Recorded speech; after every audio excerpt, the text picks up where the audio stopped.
in the night sky, casting an eerie glow upon the deserted road. A sense of foreboding gnawed at my insides as I gripped the steering wheel tightly, my knuckles turning white. I had made the foolish decision to embark on a long journey alone, driving through the desolate countryside at night. Little did I know that my adventure would soon turn into a living nightmare.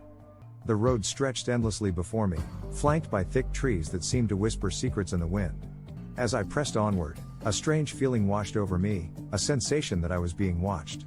Suddenly, a figure emerged from the fog, a silhouette of a person standing in the middle of the road.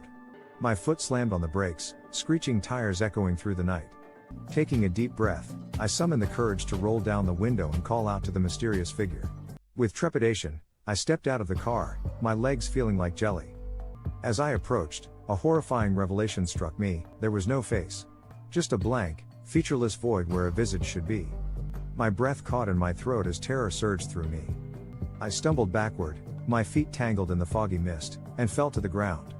Just when I thought all was lost, a piercing light cut through the darkness, banishing the nightmarish. It was a passerby who had noticed my abandoned car and stopped to investigate. Gasping for air, I stumbled toward the light, leaving the darkness behind. Tears streamed down my face as relief washed over me. I had escaped the clutches of the supernatural, narrowly avoiding a fate worse than death. To this day, I can't help but shudder at the memory of that night, a night where my solitary journey became a harrowing plunge into the unknown. As I sat in the stranger's car, wrapped in a blanket they had kindly provided, I struggled to compose myself. The passerby, a middle-aged man with kind eyes, introduced himself as John and assured me that I was safe now. He explained that he had been driving home when he noticed my abandoned vehicle and felt compelled to investigate. John listened intently, his expression a mix of concern and disbelief. He confessed that he had heard stories about this stretch of road, tales of supernatural happenings and unexplained disappearances. As we reached the nearest town, John insisted on finding me a place to stay for the night. He recommended a small inn known for its safety and charm. We arrived, and I thanked him profusely for his kindness and guidance. I booked a room and settled in, eager to escape the clutches of the nightmarish road.